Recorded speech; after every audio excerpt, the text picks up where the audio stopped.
إن الحمد لله نحمده ونستعينه ونستغفره ونعوذ بالله من شرور أنفسنا ومن سيئات أعمالنا من يهده الله فلا مضل له ومن يضلل فلا هادي له وأشهد أن لا إله إلا الله وحده لا شريك له وأشهد أن محمدا عبده ورسوله يا أيها الذين آمنوا اتقوا الله حق تقاته ولا تموتن إلا وأنتم مسلمون يا أيها الناس اتقوا ربكم الذي خلقكم من نفس واحدة وخلق منها زوجها وبث منهما رجالا كثيرا ونساء واتقوا الله الذي تساءلون به والأرحام إن الله كان عليكم رقيبا يا أيها الذين آمنوا اتقوا الله وقولوا قولا سديدا يصلح لكم أعمالكم ويغفر لكم ذنوبكم ومن يطع الله ورسوله فقد فاز فوزا عظيما أما بعد فإن أصدق الحديث كتاب الله وخير الهدي هدي محمد صلى الله عليه وسلم وشر الأمور محدثاتها وكل محدثة بدعة وكل بدعة ضلالة وكل ضلالة في النار. إذن هذه موعظة ومذاكرة حول أفضل الكلام وهو كلام الله سبحانه وتعالى. C'est donc un rappel au sujet de la plus importante des paroles, qui est celle d'Allah subhanahu wa ta'ala. Il faut savoir premièrement que croire au Coran est un devoir et un des piliers de la foi. Car le prophète sallallahu alayhi wa sallam, en réponse à Jibril, qui est venu sous forme humaine lui poser certaines questions, lorsqu'il lui a dit Akhbirni an al-iman, informe-moi au sujet de la foi. Qu'est-ce que la foi? Le prophète sallallahu alayhi wa sallam lui a dit An tu'mina billahi wa malaikatihi wa kutubihi wa rusulihi wal yawm al-akhir wa tu'mina bil qadari khayrihi wa sharrihi. Donc il lui a dit que la foi consistait à croire en Allah, en ses anges,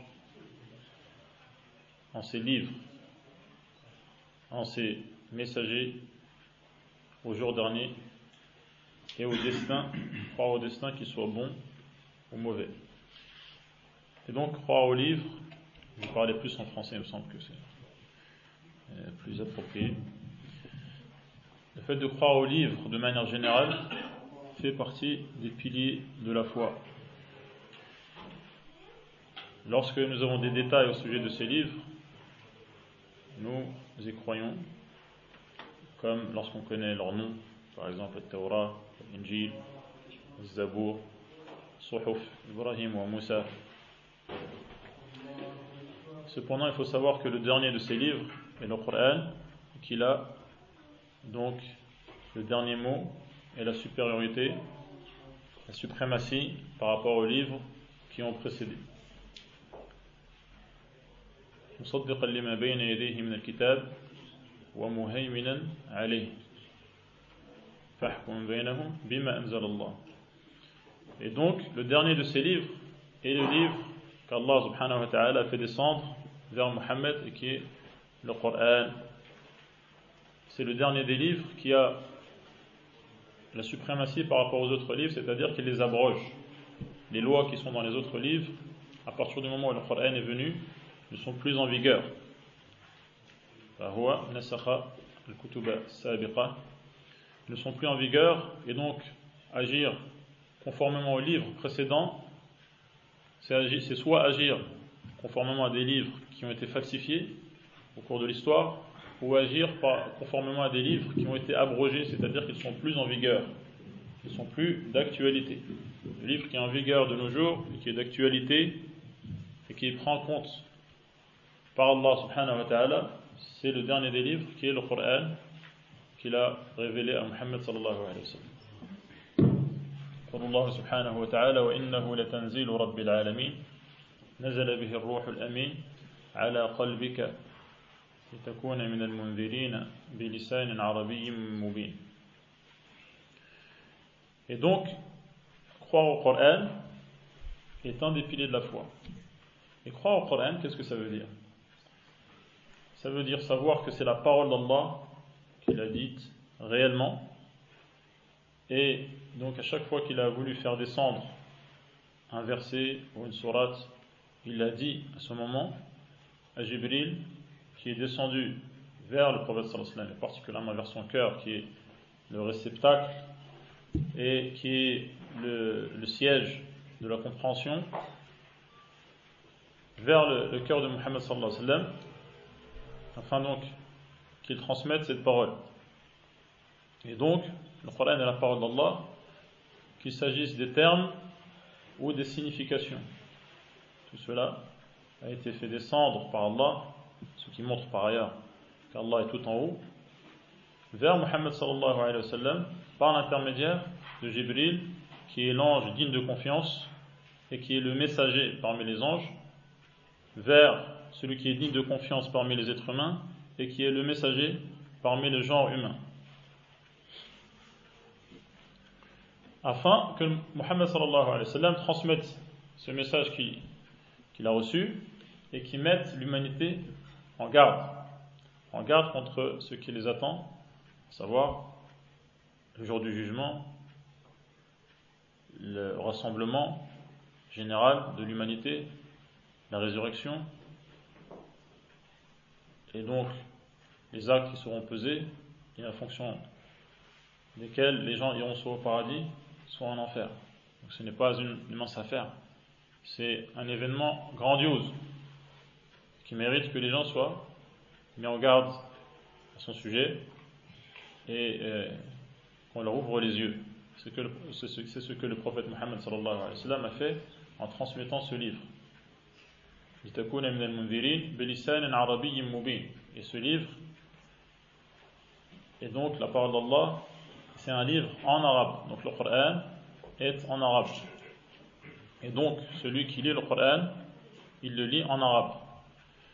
Et donc il est inconcevable de lire le Coran dans une autre langue. C'est-à-dire que celui qui lit la traduction des sens des versets du Coran, il ne lit pas le Coran. Il ne lit pas le Coran, et donc il n'est pas concerné par les textes qui affirment le mérite de lire le Coran, qu'on va citer, Inch'Allah. Il n'est pas concerné parce qu'il ne lit pas le Coran à ce moment-là, car Allah a dit bilisanin arabiyyin mubin. Inna anzalnahu Qur'anan arabiyyan. Wa law ja'alnahu Qur'anan a'jamiyyan laqalu lawla fussilat ayatuhu a'jamiyyun wa arabiy. Et donc, il n'a pas été révélé dans une autre langue que le Coran, que l'arabe, dans un arabe clair, à la portée de la compréhension des gens, jusqu'à aujourd'hui.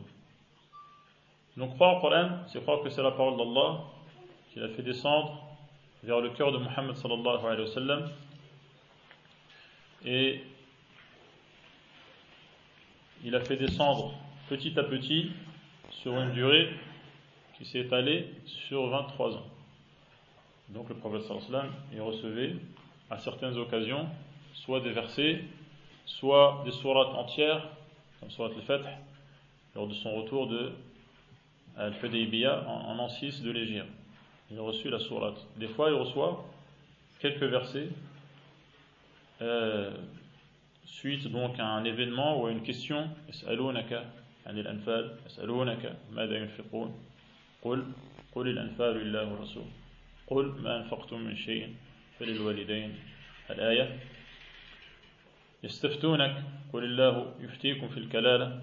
Donc soit des fois on pose des questions au prophète sallallahu alayhi wa sallam, on interroge au sujet de certains sujets, et Allah lui-même répond en révélant les versets qui seront la réponse à cette question. Bref, donc le Coran a commencé à être révélé lorsque le prophète sallallahu alayhi wa sallam se trouvait dans la grotte de Hira, qui est dans un des monts qui encerclent la Mecque. Car la Mecque, c'est une cuve encerclée, entourée de chaînes montagneuses, et donc sur un des monts il y avait une grotte, dans laquelle un être humain peut se réfugier et avoir une vue sur la Kaaba. Et qui est donc aujourd'hui dans le quartier de Ouad Jalil, à la Mecque, le quartier de Ouad Jalil, donc eux ils sont au pied de la montagne. Et le prophète sallallahu alayhi wa sallam se trouvait dans cette grotte, il se recueillait et se retirait et s'écartait du polythéisme qui était commis par son peuple, par sa tribu, autour de la Kaaba et à la Mecque. Et ensuite, Jibril, donc lors de la nuit del Qadr, comme Allah a dit, Inna anzalnahu fi laylatil Qadr, est venu voir le prophète sallallahu alayhi wa sallam et il l'a donc serré d'une manière forte jusqu'à l'étouffer 3 fois. À chaque fois, il lui disait Iqra, récite. Le prophète sallallahu alayhi wa sallam disait, qu'est-ce qu'il disait? Je ne sais pas réciter. Je ne sais pas lire. Et ensuite, donc au bout de la 3e fois, le prophète sallallahu alayhi wa sallam donc a reçu les premiers versets. Jibril lui a dit Iqra bismi rabbika alladhi khalaq. Khalaqa al-insana min 'alaq. Iqra wa rabbuka al-akram alladhi 'allama bil qalam 'allama al-insana ma lam ya'lam.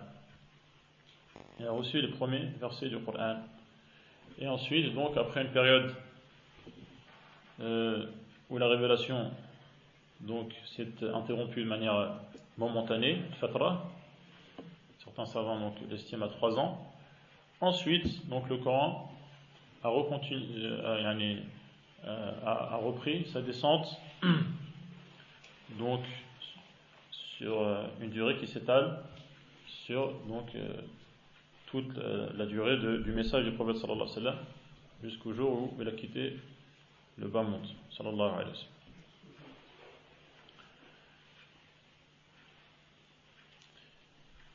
Et Allah subhanahu wa ta'ala dit à ce sujet, au sujet du fait que ce Coran est bien sa parole, il dit وَإِنْ أَحَدٌ مِّنَ الْمُشْرِكِينَ اسْتَجَارَكَ فَأَجِرْهُ حَتَّى يَسْمَعَ كَلَامَ اللَّهِ ثُمَّ أَبْلِغْهُ مَأْمَنَهُ ذَلِكَ بِأَنَّهُمْ قَوْمٌ لَا يَعْلَمُونَ. Si donc un polythéiste demande l'asile, demande à trouver refuge, donc accueille-le, afin qu'il entende la parole d'Allah, c'est-à-dire qu'il entende le Coran.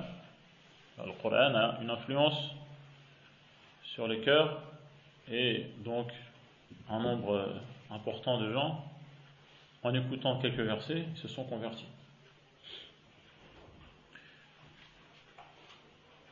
Et également Allah subhanahu wa ta'ala dit وَقَدْ كَانَ فَرِيقٌ مِّنْهُمْ يَسْمَعُونَ كَلَامَ اللَّهِ ثُمَّ يُحَرِّفُونَ. Et donc, les livres d'Allah sont bien sa parole, subhanahu wa ta'ala.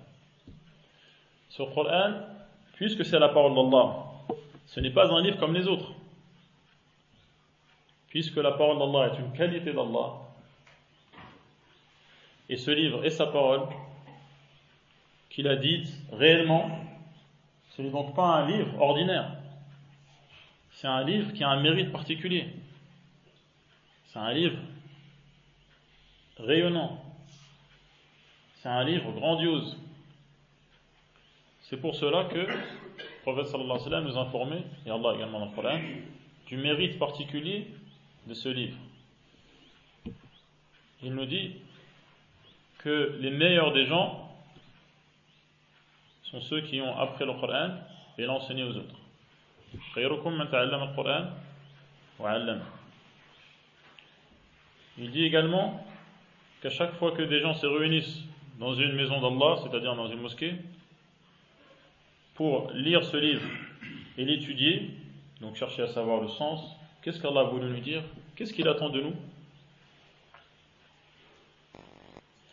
et bien à chaque fois que ces gens se réunissent dans ce but, la sérénité la sérénité descend vers eux, ils sont recouverts de la miséricorde, de la pitié d'Allah, et les anges les encerclent. Les anges les encercle. Et Allah parle d'eux. Il parle de ces gens qui lisent sa parole et cherchent à savoir qu'est-ce qu'Allah veut leur dire. Le prophète sallallahu alayhi wa sallam nous dit également que pour chaque lettre lue donc en arabe de ce livre, nous avons 10 récompenses pour chaque lettre qui est lue dans ce livre. Et le prophète précise bien, il dit bien, je dis bien, alif est une lettre, lam est une lettre, mim est une lettre. Et donc le simple fait de lire ce livre, même sans en comprendre le sens, procure 10 hasanat pour chaque lettre. Alors je vous laisse imaginer donc le nombre de hasanat ou calculer le nombre de hasanat en disant seulement Bismillahir Rahmanir Rahim ou en lisant le Fatiha. Que dire alors de ceux qui ont l'habitude de terminer le Coran plusieurs fois par mois ou de manière régulière? Et c'est une faveur extraordinaire venant de la part d'Allah subhanahu wa ta'ala. Et le prophète sallallahu alayhi wa sallam nous attache à ce livre et nous encourage à avoir des habitudes bien régulières et connues avec la parole d'Allah, en disant que celui qui maîtrise le Coran, qui lit de manière parfaite, les savants disent celui qui connaît bien par cœur et qui ne se trompe pas, qui ne mélange pas entre les versets, et donc qui lit sans s'arrêter, sans interruption, dire le Coran wa huwa mahirun bihi, qui le maîtrise à la perfection, ma'a safaratil kiram, il est avec les anges, qui servent d'émissaires donc auxquels on confie des tâches. والذي يقرأ القرآن ويتتعتع فيه وهو عليه شاق له أجران. Et celui qui lit le Coran en ayant du mal à lire et en butant sur les mots, parce qu'il doit les déchiffrer et donc il rencontre des difficultés. Lahu ajran, il a 2 récompenses. Je vais vous poser une question. Lequel des 2 a le plus de récompenses? Celui qui lit de manière parfaite, qui maîtrise, ou celui qui lit en éprouvant des difficultés? Non. Le deuxième, qui est d'accord avec eux? Qui dit le premier? Ceux qui disent le premier, pourquoi? Parce que eux, ils ont bien compris, lahu ajran, il a 2 récompenses.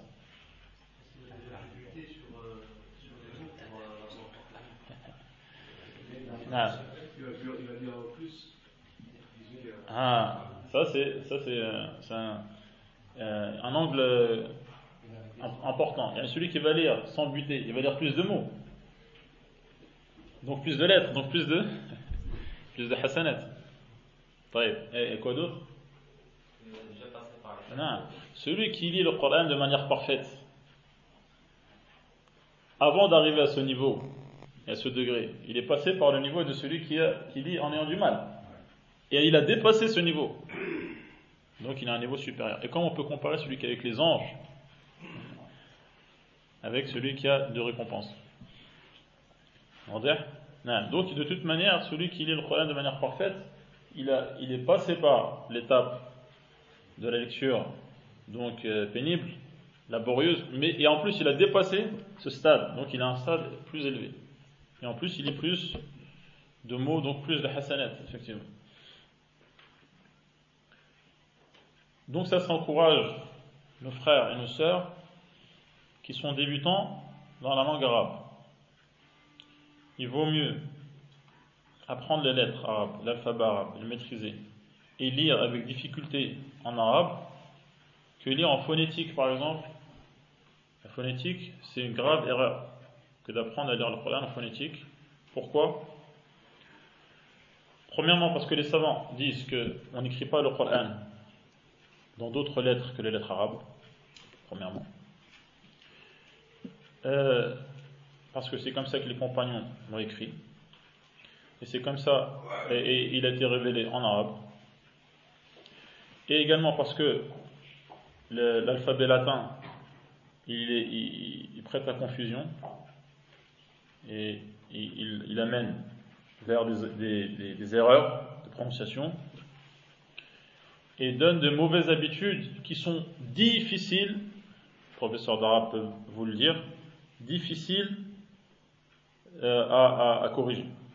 Celui qui mélange le rayn et le ra,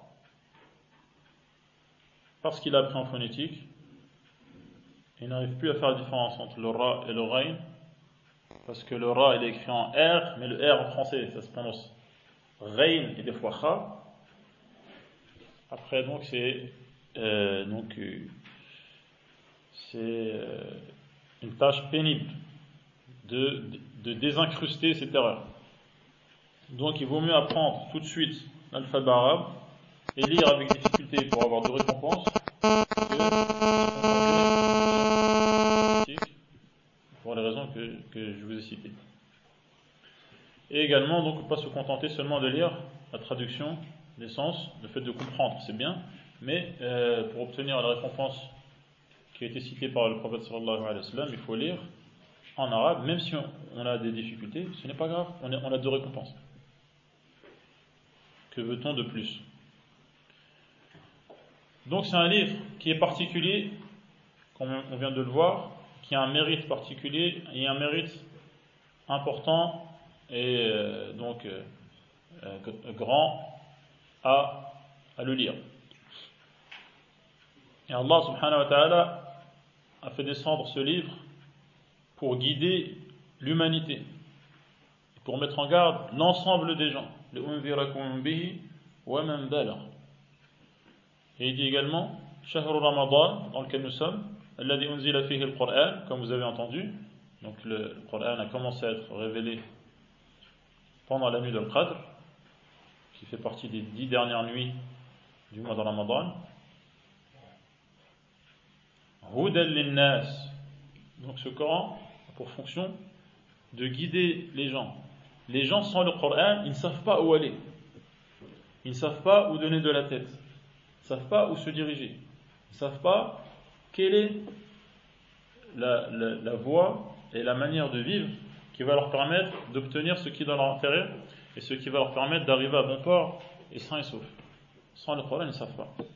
Hudan lin-nas wa bayyinatin min al-huda wal-furqan. Le Coran éclaircit les choses. Sinon, les gens ils sont dans l'ambiguïté. Ils ne savent pas qu'est-ce qui est bien, qu'est-ce qui ne l'est pas. Qu'est-ce qui est permis, qu'est-ce qui ne l'est pas. Ils ne savent pas. Hudan lin-nas wa bayyinatin min al-huda wal-furqan. Qui a raison, qui a tort? Le Furqan permet de distinguer les choses. Non. Cependant, ceux qui profitent de ce Coran, ce sont ceux qui croient en lui. Ils croient en lui. Donc ils savent que c'est la parole d'Allah et qui croient en cela et qui, face aux informations qu'il y a dans le Coran, acceptent sans rejeter ou remettre en doute ces informations. يقبلون ما جاء فيه من الأخبار ويذعنون وينقادون لما فيه من الأوامر والنواهي. Quand il y a des informations dans le Coran, ceux qui y croient et donc qui en profitent, parce qu'Allah dit également, il a dit Hudan lin-nas, mais il dit également Hudan lil-muttaqin. Ceux qui en profitent, donc c'est les muttaqun, qui ont la foi en lui, en ce Coran, et qui face aux informations, acceptent ces informations, et face aux ordres et aux lois du Coran, ils se soumettent et n'opposent aucune résistance, et se laissent orienter docilement par les directives du Coran, toutes les directives du Coran. Quand le Coran, ils trouvent dans le Coran qu'ils doivent faire une chose, ils le font de manière docile, sans opposer de résistance, et lorsqu'il y a interdit également, ils s'en écartent et observent cette interdiction.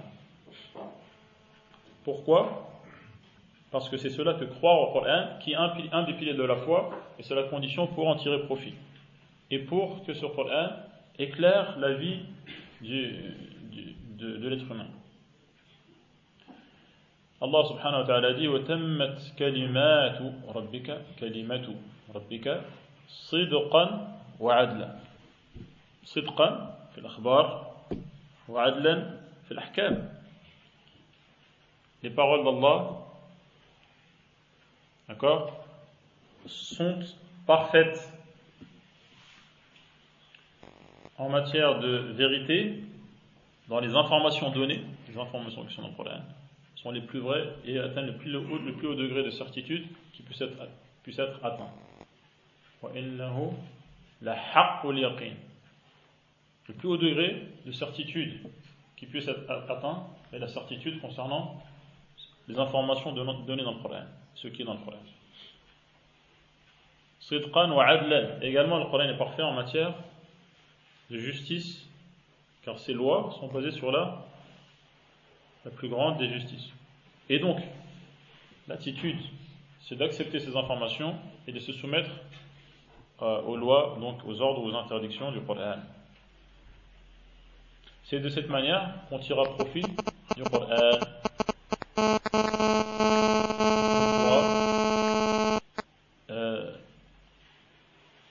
Être éclairé par le Coran, être guidé par le Coran, être guéri des maux du cœur et du corps par le Coran. Hudan linnas, donc Allah a fait descendre ce Coran pour guider les gens qui voudront croire en lui et donc se soumettre au Coran et à tout le Coran sans opérer de choix. Donc choisissant ce qui leur plaît dans le Coran, ils l'appliquent, et ce qui ne leur plaît pas, ils ne l'appliquent pas. Allah subhanahu wa ta'ala dit Ya ayyuhalladhina amanu udkhulu fi as-silmi kaffa. Allah nous demande de nous soumettre à tout l'islam, à tout le Coran, et non pas donc à certains aspects qui nous plaisent ou qui sont en accord avec notre manière de penser ou notre mode de vie, au détriment des autres éléments du Coran. Et Allah dit également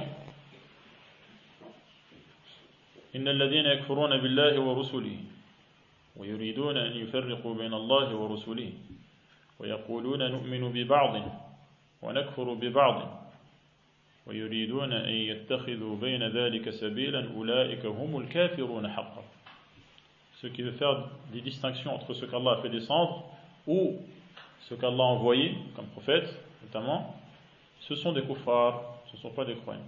Le croyant, il accepte tout ce qui vient de la part d'Allah, donc tous les prophètes et tous les livres, et donc tout le Coran, il l'accepte sans opposer de résistance.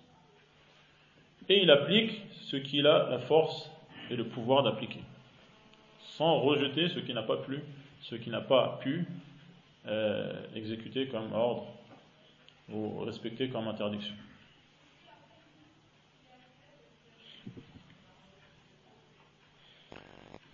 Et donc, le croyant croit en ce Coran et il croit en ce Coran qui éclaire sa vie. Et il cherche à appliquer le Coran et il cherche à approfondir ses connaissances basées sur les informations données par le Coran et par la Sunna, c'est-à-dire les hadiths du prophète sallallahu alayhi wa sallam. Il n'y a pas de différence en matière donc de référence. Le Coran est une référence qui nous indique que la Sunna est également une référence.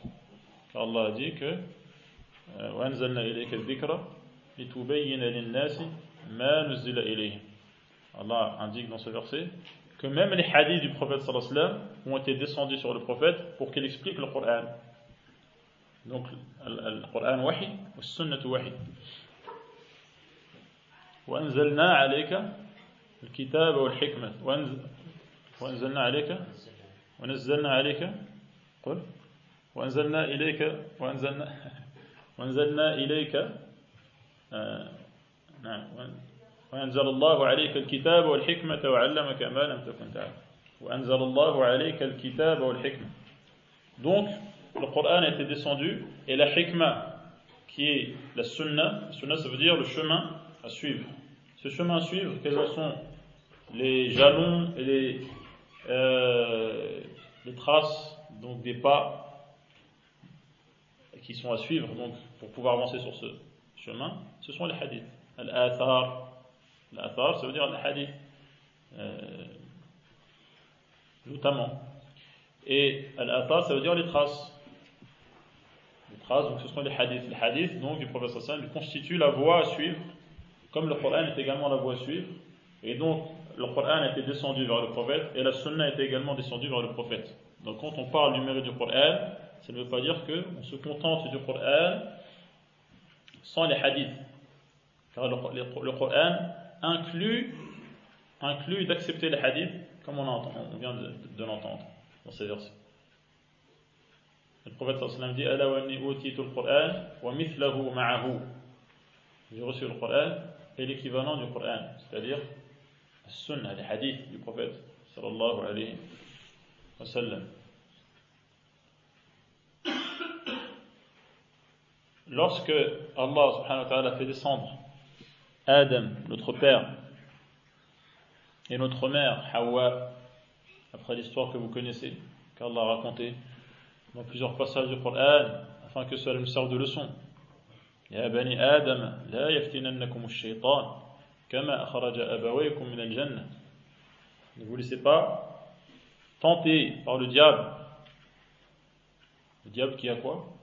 Qui a fait sortir vos parents du paradis.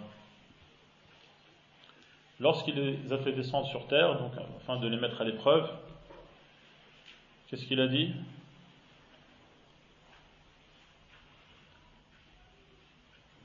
فإما يأتينكم مني هدى فمن تبع هدايا في البقرة وفي طه من تبع هدايا إذا في البقرة فمن تبع هدايا فلا يضل فلا في البقرة فلا خوف عليهم ولا هم يحزنون وفي طه فمن تبع هدايا فلا يضل ولا يشقى. Donc Allah a dit qu'il allait faire descendre, qu'il allait leur parvenir, donc à Adam et Hawa et donc à l'humanité, Huda, qu'on retrouve dans l'autre verset.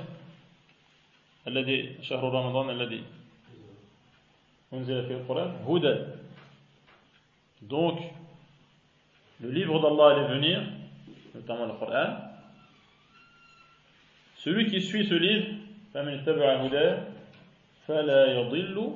ne sera pas égaré sur terre, il ne fera pas partie des perdants, des malheureux dans l'au-delà.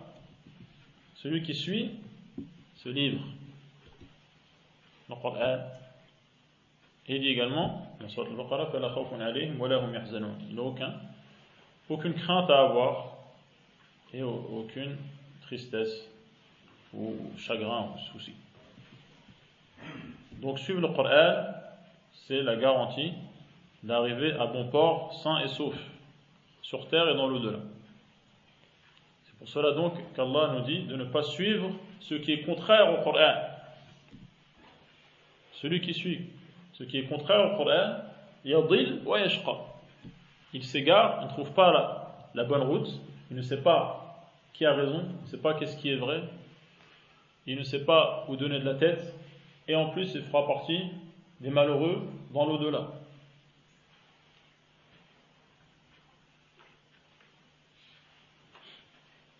C'est pour ça qu'Allah subhanahu wa ta'ala dans plusieurs versets, il dit وَلَا تَتَّبِعْ أَهْوَاءَهُمْ وَأَنِ احْكُمْ بَيْنَهُمْ بِمَا أَنزَلَ اللَّهُ زِدْ وَلَا تَتَّبِعْ أَهْوَاءَهُمْ. Agis conformément donc et juge conformément à ce que Allah fait descendre et ne suis pas leur penchant, leur mauvais penchant ou leur désir. car cela donc est contraire au Coran, et ce qui est contraire au Coran ne peut pas mener vers ce qui est utile aux gens, ce qui est dans leur intérêt. وهذا القرآن أصل العلم مبني على الدليل والدليل هو ما يهديك إلى الصواب وما يهديك إلى الحق وهذا العلم مبني على القرآن ومستنبط منه. C'est pour cela qu'Allah subhanahu wa ta'ala nous montre que la science c'est le Coran. De quelle manière? On a vu qu'Allah subhanahu wa ta'ala a fait descendre vers le prophète quoi? Al-Qur'an et Al-Sunnah. Le Coran et Al-Sunnah. وأنزل الله عليك الكتاب والحكمة وعلمك ما لم تكن تعلم وكان فضل الله عليك عظيما. Il dit également وأنزل الله il dit également كتاب أنزلناه إليك كتاب أنزلناه إليك مبارك. D'accord? Donc Allah dit que il a fait descendre le Coran vers lui et qu'il lui a donné le Coran et la Sunna. Donc c'est ce que Allah lui a donné, n'est-ce pas? Vous me suivez? Non. Qu'est-ce qu'il lui a donné? Le Coran et la Sunna. واضح? Et ensuite Allah subhanahu wa ta'ala dit, en parlant de ce qui est contraire à ce Coran et ces hadiths, à la voix du prophète sallallahu alayhi wa sallam, il dit وَلَئِنِ اتَّبَعْتَ أَهْوَاءَهُمْ بَعْدَ الَّذِي جَاءَكَ من العلم والذي جاءه ماذا؟ القرآن والسنة. إذن هذا هو العلم، هذا هو العلم، القرآن والسنة. ولئن اتبعت أهواءهم بعد الذي جاءك من العلم زد ما لك من الله من ولي ولا نصير. Donc si tu suis leur penchant, leur désir après ce que tu as reçu comme science, donc la science c'est quoi? C'est ce que le prophète a reçu. Et le prophète, qu'est-ce qu'il a reçu? Le Coran et la Sunna. ألا وإني أوتيت القرآن ومثله معه السنة. Et donc la science c'est le Coran et la Sunna. Si tu suis leur penchant après ce que tu as reçu comme science, ما لك من الله إنك إذن لم شنو؟ ولئن اتبعت أهواءهم بعد الذي جاءك من العلم ما لك من الله من ولي ولا نصير. Personne ne pourra t'aider contre Allah s'il veut te punir à cause de cela.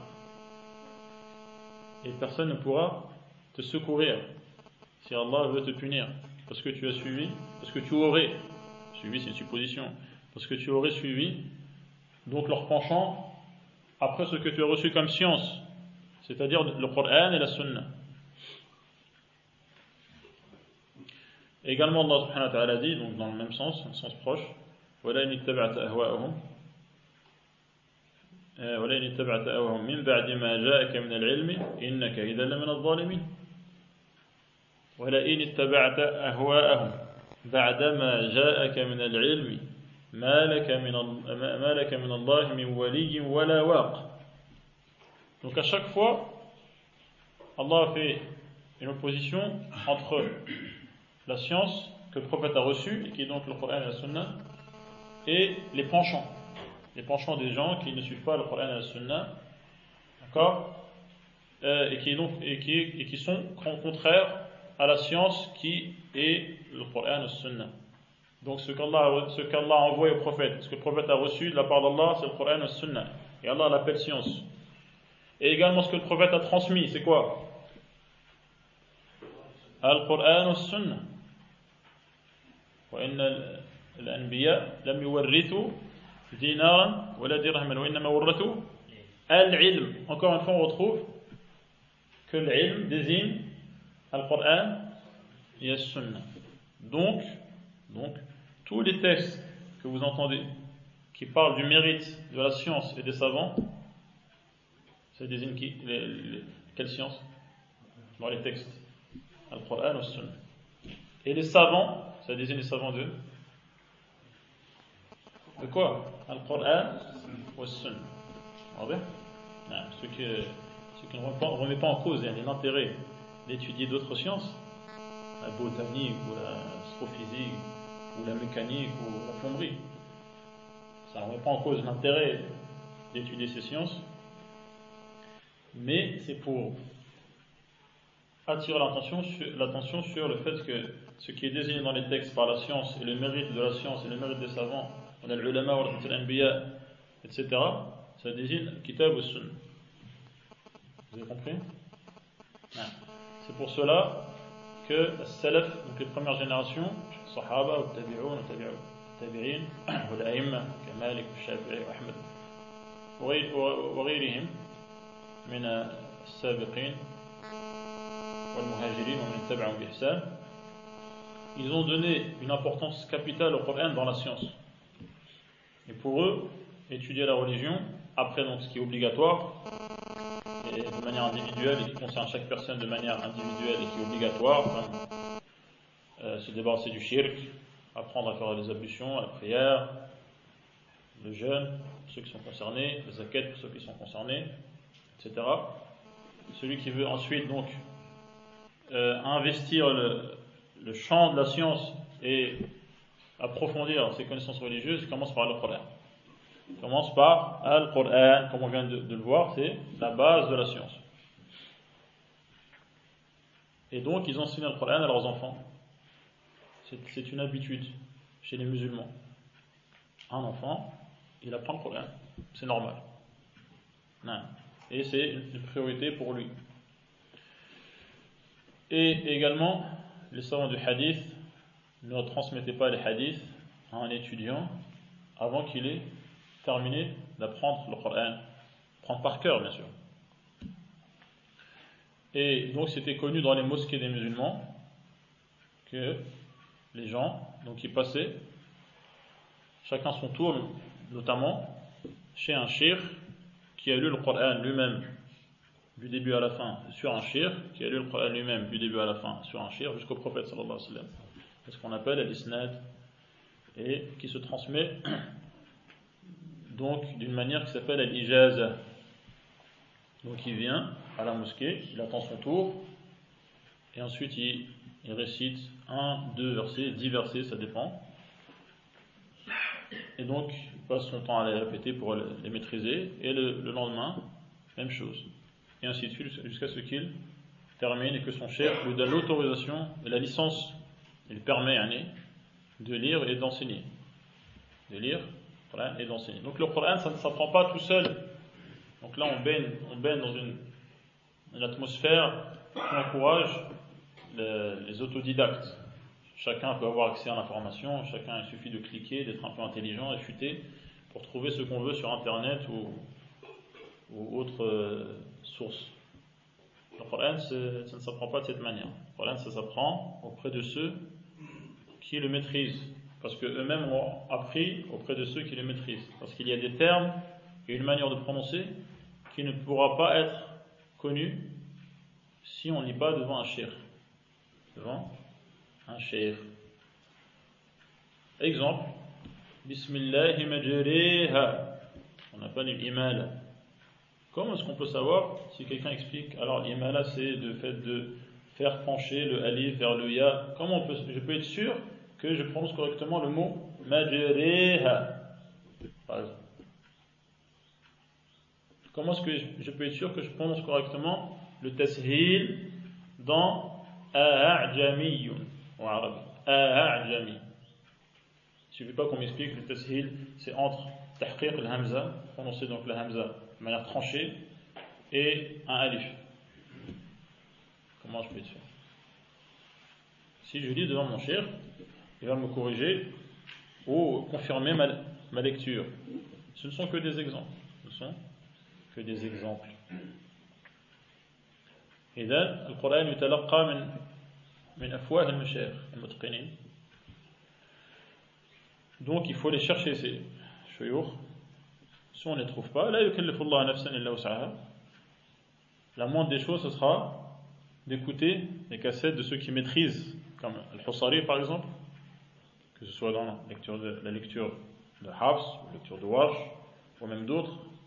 Il a dans des enregistrements du début du Coran à la fin. La moindre des choses, donc c'est d'écouter pour savoir comment les mots se prononcent. Car donc, il faut que la prononciation soit correcte. Ça c'est le seuil minimum. Yani ne pas prononcer une lettre à la place d'une autre.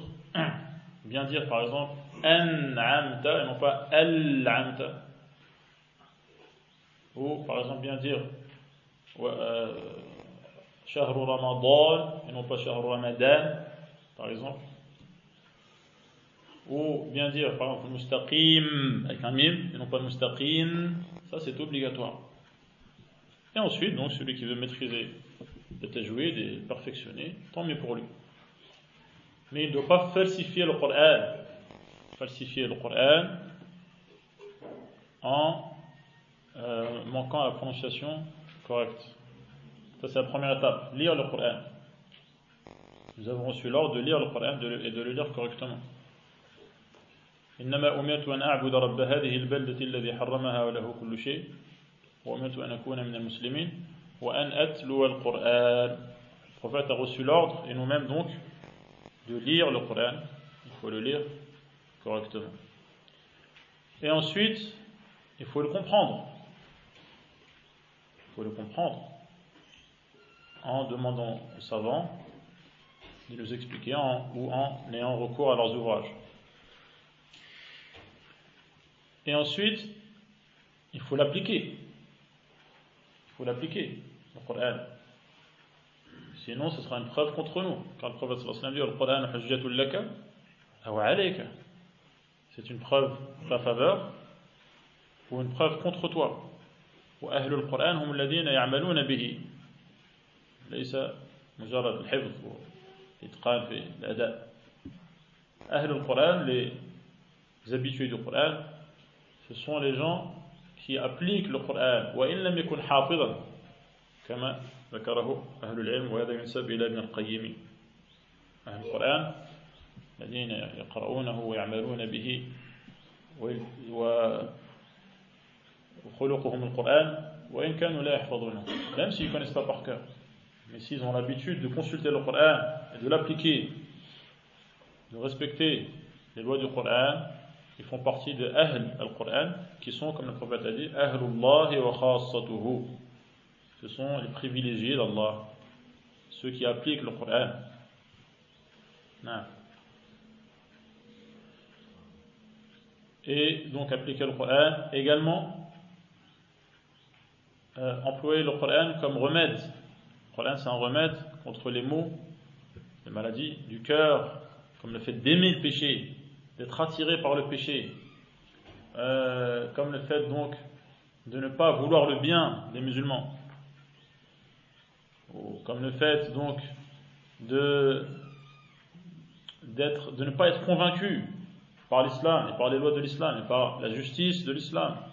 Ce sont des maladies que le Coran guérit et éradique à la racine, car tout faux argument et toute ambiguïté a une réponse dans le Coran.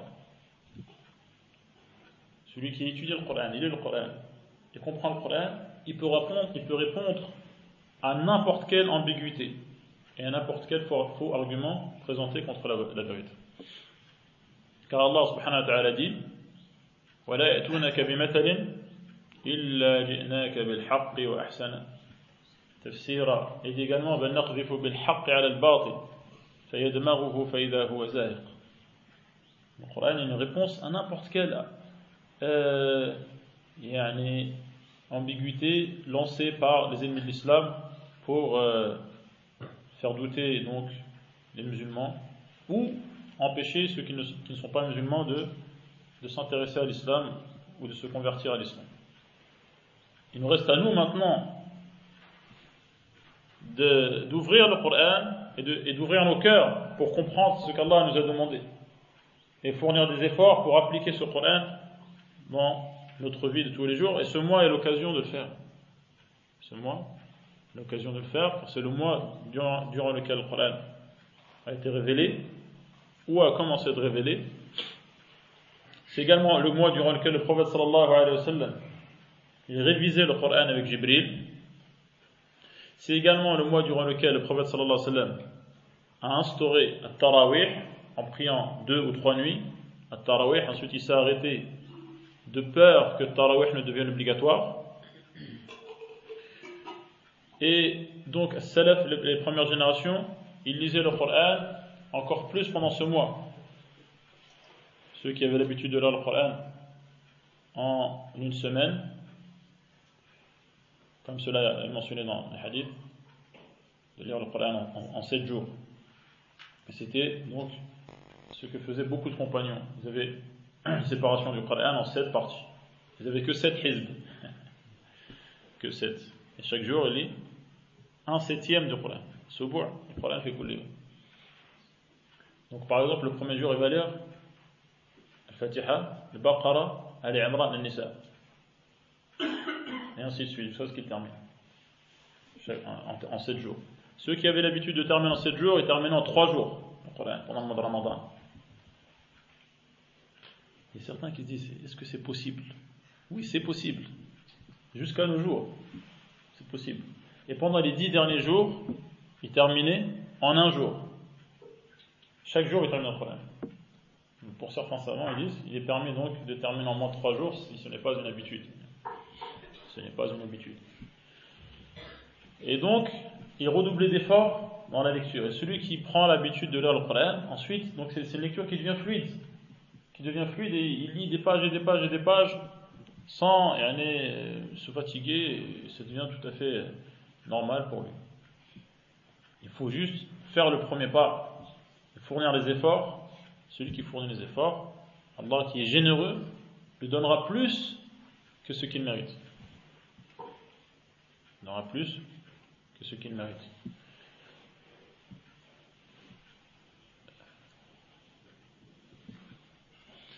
Donc, je vais terminer en lisant une parole, un texte de Ibn Rajab al-Hanbali, qui commente donc le hadith où le prophète sallallahu alayhi wa sallam dit وهو حديث خرجه الإمام أحمد والنسائي والترمذي من حديث النواس بن سمعان عن النبي صلى الله عليه وسلم قال ضرب الله مثلا صراطا مستقيما. Le prophète sallallahu alayhi wa sallam dit aux compagnons qu'Allah a donné l'exemple d'un droit chemin. وعلى جنبتي الصراط سوران فيهما أبواب مفتحة. Et de chaque côté de ce droit chemin, il y a 2 murs. 2 murs. Et donc dans le mur de chaque côté, dans chaque mur, il y a des portes ouvertes. Des portes ouvertes. وعلى الأبواب ستور مرخاة. Et donc, chaque porte ouverte est recouverte d'un rideau. D'accord? وعلى باب الصراط داع. À l'entrée de ce chemin, il y a quelqu'un qui appelle et dit أيها الناس ادخلوا الصراط جميعا ولا تعوجوا. Il appelle les gens, il leur dit empruntez tous ce chemin et donc ne vous égarez pas en le quittant à droite ou à gauche et marchez droit. وَدَاعٍ يَدْعُو مِنْ جَوْفِ الصِّرَاطِ. Et un autre à l'intérieur de ce chemin, un autre appelle les gens en disant فَإِذَا أَرَادَ أَنْ يَفْتَحَ شَيْئًا مِنْ تِلْكَ الْأَبْوَابِ قَالَ وَيْحَكْ لَا تَفْتَحُوا. Et donc il y a une voix dans l'intérieur des chemins qui dit à celui qui veut, il veut donc ouvrir la porte, c'est-à-dire donc pénétrer, à chaque fois qu'il veut le faire, il lui dit n'ouvre pas, malheureux. فَإِنَّكَ إِن تَفْتَحْهُ تَلِجْهُ. Car si tu ouvres la porte, tu vas entrer par cette porte. وَالصِّرَاطُ الْإِسْلَامِ. Ce droit chemin, c'est l'islam. وَالسُّورَانِ حُدُودُ اللَّهِ. Les deux murailles, ce sont les limites fixées par Allah. Les limites fixées par Allah. Donc, pour qu'elles ne soient pas transgressées ou franchies. وَالْأَبْوَابُ الْمُفَتَّحَةُ مَحَارِمُ اللَّهِ. Les portes ouvertes, ce sont donc les interdictions d'Allah, ou également les terres gardées, les propriétés privées. Propriétés privées, comme le nom l'indique, est-ce qu'on a le droit d'y avoir accès? Non. Maharimullah, c'est ce qu'Allah a interdit, c'est-à-dire on a empêché aux gens d'y avoir accès. Donc c'est ce qui est haram. والأبواب المفتحة محارم الله وذلك الداعي على رأس الصراط. Et donc la voix qu'ils entendent à l'entrée, au début du chemin, Kitabullah Azza wa Jal, c'est le livre d'Allah puissant et majestueux. والداعي من فوق واعظ الله في قلب كل مسلم. Et donc la voix qu'ils entendent dans le chemin par en haut, c'est l'exhortateur, la voix qui exhorte l'être humain de la part d'Allah dans le cœur de chaque musulman. La voix qui lui dit n'ouvre pas les portes, ne commets pas ce qui est interdit. Donc on va se pencher juste sur donc la partie qui concerne le Coran. قال ابن رجب رحمه الله: المقصود أنه لما كانت النفس والهوى داعيين إلى فتح أبواب المحارم وكشف ستورها وارتكابها جعل الله عز وجل لها داعيين يزجران من يريد ارتكاب المحارم وكشف ستورهما. Et donc la nature humaine et les penchants de l'être humain appellent à ouvrir les portes du haram et à donc tirer le rideau qui est sur cette porte pour franchir le seuil vers le péché. Et donc Allah a fait en sorte qu'il y ait deux voies, deux appels qui empêchent et dissuadent le musulman de quoi? De commettre les péchés et de tirer le rideau qui recouvre le péché. أحدهما داعي القرآن. Un de ces appels ou une de ces voix, c'est le Coran. وهو الداعي على رأس الصراط, qui est donc en amont du chemin.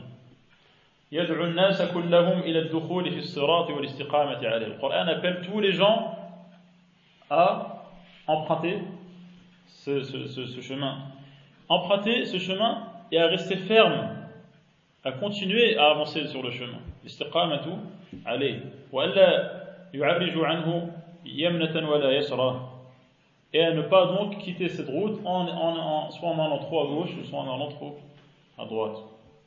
ولا يفتح شيئا من تلك الأبواب التي عليها الستور المخاة.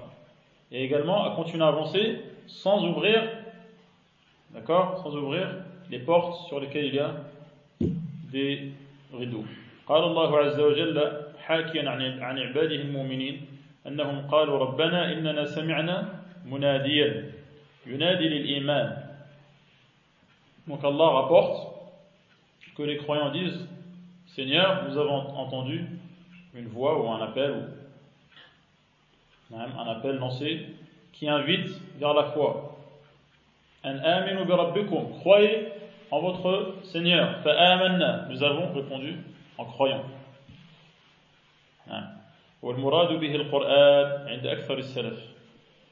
Pour la majorité donc des premiers savants, ce munadi, cet appel qui appelle les gens et leur dit de croire en Allah, cet appel, c'est l'appel de qui ou de quoi? Du Qur'an. وقال حاكيا عن الجن الذين استمعوا القرآن أنهم لما رجعوا إلى قومهم قالوا إنا سمعنا كتابا. Et donc également Allah rapporte que les djinns, lorsqu'ils ont été attentifs au Coran, ils ont entendu, ils sont revenus voir leur peuple et ils ont dit Inna sami'na kitaban unzila min ba'di Musa. Nous avons entendu un livre qui a été révélé après Moïse, musaddiqan lima bayna yadayhi, qui confirme donc ce qui a précédé, confirme donc ce que les prophètes d'avant Muhammad sallallahu alayhi wa sallam ont apporté. Yahdi ila al-haqqi wa ila tariq mustaqim. Il guide vers la vérité, vers un droit chemin. Ya qawmana ajibu da'i Allah. Ajibu da'i Allah. Et donc ils leur disent répondez à l'appel d'Allah. وقد وصف الله نبيه صلى الله عليه وسلم بأنه يدعو الخلق بالكتاب إلى الصراط المستقيم كما قال الله تعالى. Allah également a décrit le prophète comme étant un homme qui invite les gens, les créatures. Il les invite comment? Par le biais du livre d'Allah, en employant le livre d'Allah, donc en citant, en mentionnant, en récitant, en expliquant le livre d'Allah. Et la sirat al-mustaqim, il les guide vers le droit chemin grâce à ce livre.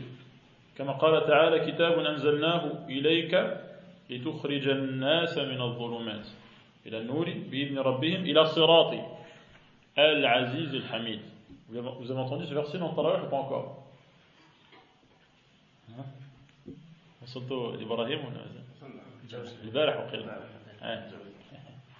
Donc vous avez entendu ce verset juste hier. Premier verset de Surat Ibrahim, où Allah a dit que c'est un livre qu'il a fait descendre vers le prophète sallallahu alayhi wa sallam pour faire sortir les gens des ténèbres vers la lumière avec la permission de leur Seigneur, vers le chemin d'Allah, donc qui a pour nom Al-Aziz, qui veut dire notamment qu'il est fort et qu'il impose ce qu'il veut à qui il veut, et également qu'il est hors de portée. Al-Hamid, c'est-à-dire celui qui mérite dans toutes les situations d'être remercié, d'être loué et qu'on dise du bien de lui. وقال تعالى وإنك لتدعوهم إلى صراط مستقيم. Allah dit également que le prophète guide les gens vers le droit chemin. وإن الذين لا يؤمنون بالآخرة عن الصراط لناكبون. Ceux qui ne croient pas à l'au-delà se détournent de ce chemin. وقد كان النبي صلى الله عليه وسلم يدعو الخلق بالقرآن إلى الدخول في الإسلام الذي هو الصراط المستقيم. Donc, le prophète sallallahu alayhi wa sallam invitait les gens, grâce au Coran, en citant le Coran, les invitait à rentrer dans l'islam, et c'est l'islam, ce droit chemin. C'est l'islam, ce droit chemin, donc ça il explique donc le hadith qu'on a cité tout à l'heure. وبذلك استجاب له خواص المؤمنين. Et donc, les croyants qui ont un mérite particulier ont répondu favorablement à l'appel du prophète sallallahu alayhi wa sallam, كأكابر المهاجرين, comme donc les grands noms des sahaba qui ont émigré avec le prophète sallallahu alayhi wa sallam, والأنصار, ceux qui les ont accueillis à Médine.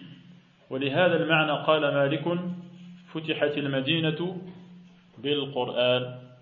Pour cela que Malik a dit, donc Médine a été conquise grâce au Coran. يعني أن أهلها إنما دخلوا في الإسلام بسماع القرآن. Les Médinois comment ils se sont convertis? En écoutant le Coran. En écoutant le Coran, ils se sont convertis. Une ville entière a été conquise. Une ville entière a été conquise grâce au quoi? Au Coran. كما بعث النبي صلى الله عليه وسلم مصعب بن عمير قبل أن يهاجر إلى المدينة فدعا أهل المدينة إلى الإسلام بتلاوة القرآن عليه فأسلم كثير منهم. كثير. Le prophète sallallahu alayhi wa sallam a envoyé, pas n'importe qui, pour faire la da'wa, il a envoyé Mus'ab ibn Umayr, avant que lui-même ne quitte la Mecque vers Médine. Et donc, Mus'ab ibn Umayr a invité les Médinois à l'islam. Comment il les a invités à l'islam? Il récitait le Coran. Il récitait le Coran. Et donc, un nombre important s'est converti suite à cela. قال بعض السلف من لم يردعه القرآن والموت لو تناطحت الجبال بين يديه لم يرتدع. Celui donc qui n'est pas touché par le Coran au point de délaisser les péchés et de se retenir face aux péchés, celui qui n'est pas touché par le Coran et par la mort au point d'abandonner les péchés, cette personne ne sera touchée par rien d'autre, même s'il voyait des montagnes en train de s'entrechoquer devant lui. وقال آخر من لم يتعظ بثلاث لم يتعظ بشيء الإسلام والقرآن والمشيب كما قيل كفى الشيب والإسلام للمرء ناهيا.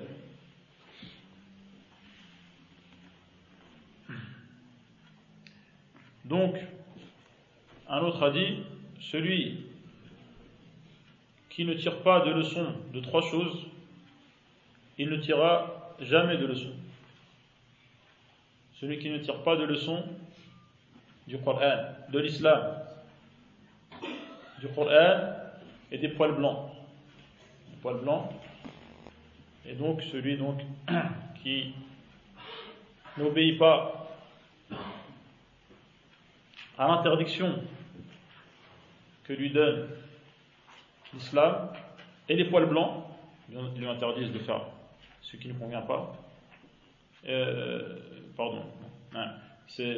Je voulais dire que les poils blancs et l'islam sont des censeurs suffisamment convaincants. Les censeurs, il y en a quelqu'un, des gens qui empêchent de faire le mal.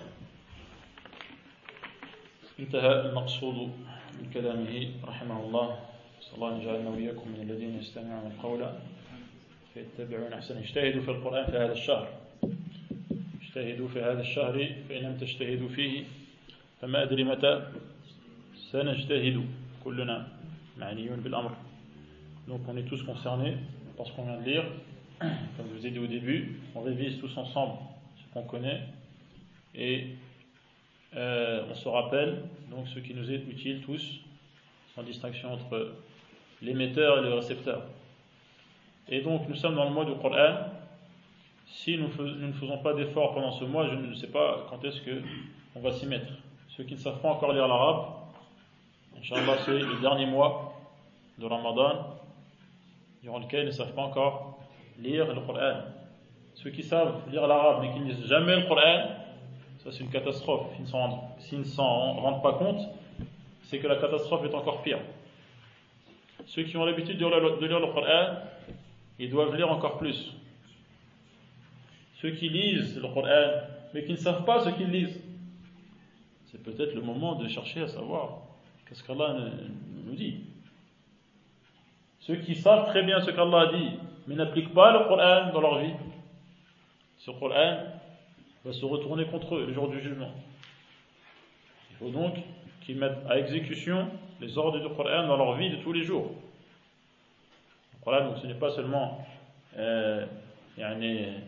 quelque chose qu'on lit parce que c'est plaisant à écouter ou qu'on met dans la maison pour mettre une petite ambiance orientale où on accroche donc des versets avec de la calligraphie, c'est joli. Non, c'est pas ça le Coran. Le Coran est descendu, comme on vient de le voir, pour guider les gens à leur montrer pourquoi Allah les a créés et au sujet de quoi il va les juger. Allahu a'lam.